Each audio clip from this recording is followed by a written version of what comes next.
dilakukan untuk mendapatkan persyaratan untuk izin kegiatan. Jadi izin itu sebelum kegiatan beroperasi didapatkan. IPPAOI itu adalah izin pada saat kegiatan sudah berjalan.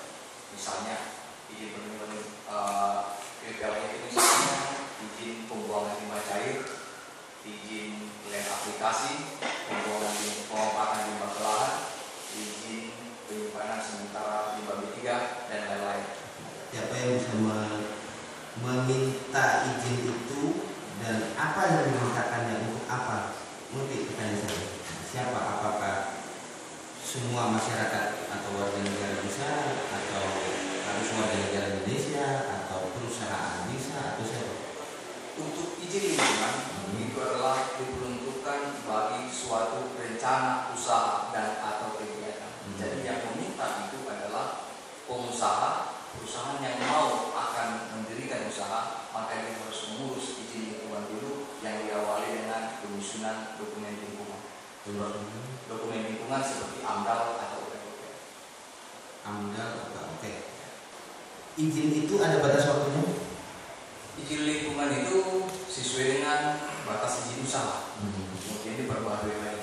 Itu dihitung pada izin lingkungan. Diperbarui maksudnya apakah Misalnya perubahan atau jangka waktu? Jika izin usahanya diperpanjang lagi, berarti jangka waktu ya? Diperpanjang lagi. Berapa jangka waktu? Di sana tidak disebutkan seperti izin yang lain 5 tahun, 3 tahun. Jadi itu dibunyikan bahwa izin lingkungan itu usianya sama dengan izin usaha. Izin lingkungan sesuai dengan izin usaha. Nah, tadi itu depannya itu izin itu diatur di mana, Pak? Izin lingkungan itu ada diatur di Undang-Undang Nomor 32 tahun 2009 tentang perlindungan dan pengelolaan hidup dan di Peraturan Pemerintah Nomor 27 tahun 2012 tentang izin lingkungan. Peraturan pemerintah nomor 27 tahun 2012. Ada sanksinya nggak? Kalau izin lingkungan, jika tidak memiliki izin lingkungan, sanksinya itu begini. Sanksi jika perusahaan tidak memiliki izin lingkungan, sanksinya adalah sanksi pidana. Nanti bisa di 109, bisa di 109 ataupun di 111 untuk institusi pemberi izin usaha misalnya. Tetapi ada juga untuk pelanggaran tidak melaksanakan izin lingkungan itu ada sanksi administrasi, tetapi tidak menghilangkan pidananya jika dalam pelanggaran itu ada pidana, yaitu pidana lingkungan.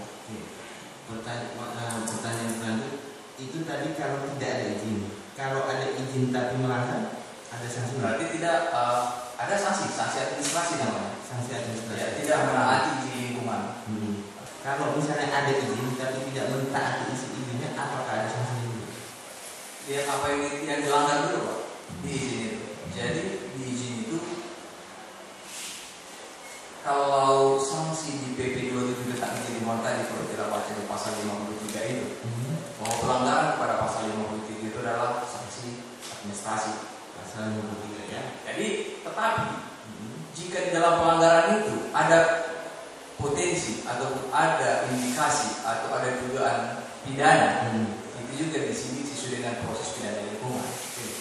Itu pasal 53 PP 27 tahun 2012 tadi ya. Nah, yang sudah sampaikan itu ada indikasi dapat ditindaklanjuti untuk pemeriksaan pidana lah ya.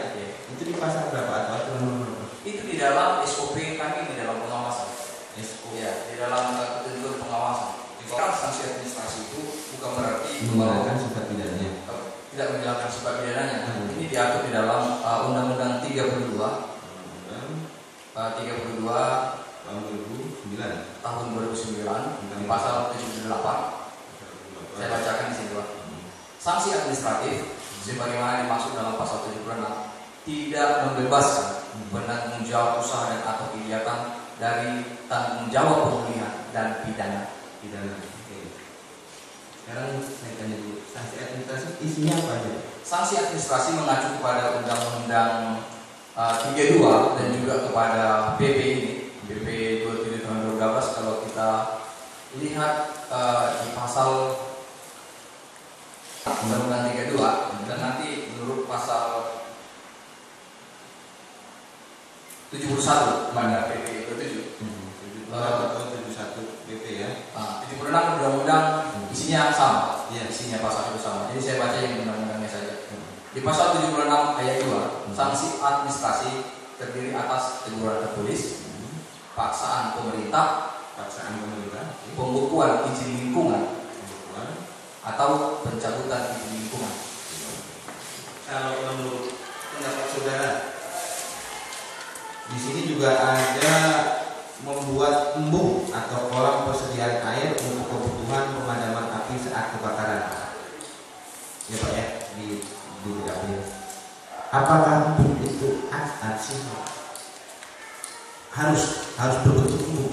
Kalau misalnya dalam bentuk lain, misalnya kanal atau waduk gimana? Apakah ini melanggar? Menurut saya yang juga tim teknis Komisi AMDAL yang mendiskusikan hal seperti tentang kegiatan pengelolaan lingkungan dari kegiatan perkebunan, embung dengan kanal fungsinya berbeda. Kanal dengan embung fungsinya berbeda. Ketika kita bicara embung di dalam konteks perkebunan, itu biasanya fokus kepada pengendalian kebakaran hutan. Dan itu embung ya, embung. Dan itu tidak bisa digantikan oleh kanal. Bukan tidak bisa dalam konteks. Seandainya pemerataan perusahaan kalau ingin mengganti embung itu, kami ganti kanal, dirubah dulu dokumennya. Selama itu masih ada di dalam dokumen itu harus dibikin. Pada saat terjadi kebakaran dan dibutuhkan air untuk memadamkan, harus tersedia air. Oke. Apakah seperti itu? Iya. Ya. Ada air, bukan. Sebentar. Ada fasilitas yang bisa menyiapkan air, fasilitas ya, untuk pemenuhan kebakaran. Dan salah satunya adalah yang didorong adalah kenapa embung dihadirkan di dalam kajian ini. Menurut kita di dalam komisi, biasanya menghadirkan embung itu kan cost. Tetapi itu pasti telah melihat sistem hidrologi yang ada di sana. Misalnya jika musim kering, kanal-kanal bisa kering, gitu. Maka perlu embung di dalam jarak rawan kebakaran. Karena embung ini adalah tidak bisa kering, menyiapkan air selamanya. Karena itulah harus ada di sana disiapkan sistem penyiapan air itu embung. Jadi penempatan embung di dalam itu termasuk yang level sangat teknis di dalam mereka ya. Saya kira ahli AMDAL, ahlinya Pemurakarsa membuat itu di situ.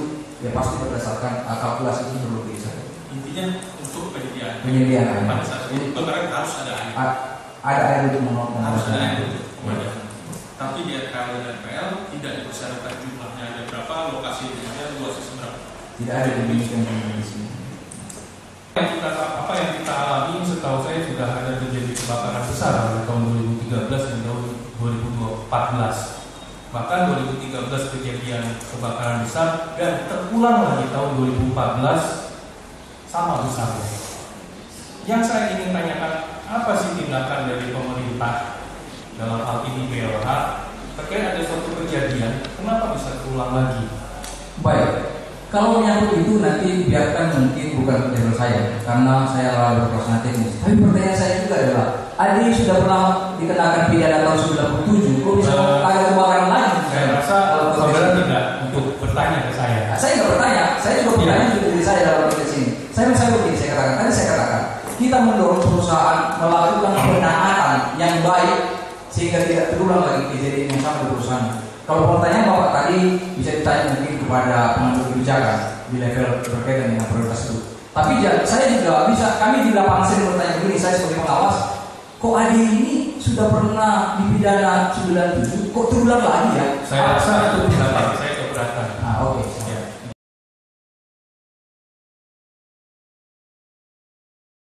Saudara di BPN yang bekerja di Kabupaten Pelalawan melakukan pengukuran, pernah melakukan pengukuran terhadap lahan katanya PT Adi yang terbakar, pernah? Di samping HGU-nya PT Adi. Di samping HGU-nya PT Adi. Maksudnya gimana? Ceritanya gimana tuh? Jadi area yang kita atur, kita cek ke lapangan itu di luar HGU-nya PT Adi. Di luar HGU-nya PT Adi. Itu area apa yang terbakar? Kalau waktu kita ke lapangan ada satu angka itu dibedakan dengan empat kategori.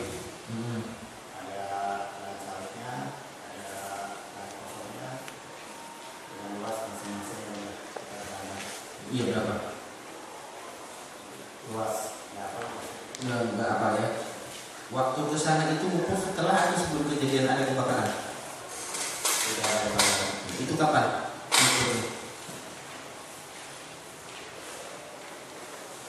2013. 5 Juli 2013, benar.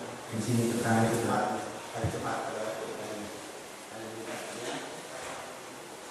Sama siapa aja di situ? Kita di lapangan sama penyidik juga, sama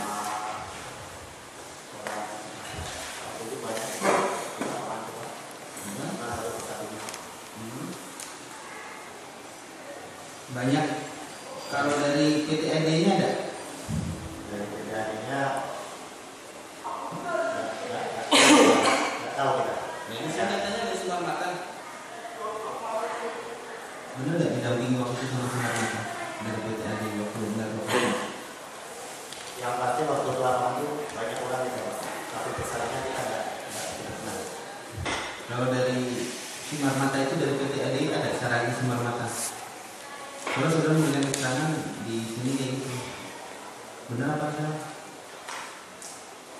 Cuma waktu kita ke lapangan itu kan banyak orang, jadi kita satu persatu nggak kenal. Nggak kenal. Cuma disebutkan inilah areal ada yang terbakar dengan kita lihat memang. Nah, yang bikin siapa? Ya Pak, Yang bikin siapa? dari apa masyarakat ada juga, banyak itu dari pihak penyidik juga. Cuma satu persatunya kita nggak dikenalkan dulu dari PT, dari apa kita nggak apa. Nggak tahu ya. Poin 9 nih, kita sudah mendekati sama penyidik. Iya. Iya. Sama polisi ya. Luasan lahan kebun kola kapal KPA yang dikelola PT ADI poin 9 ya. Yang saya ukur adalah area kosong yang terbakar di dalam kebun kapal sawit kola KPA yang dikelola PT ADI seluas kurang lebih 304.703 meter persegi. Benar apa salah? Hah? Area yang terbakar berupa tanaman kelapa sawit kola KPA yang dikelola PT ADI Kabupaten Pelalawan seluas 1.320 meter persegi dan 6.605 meter persegi. Benar.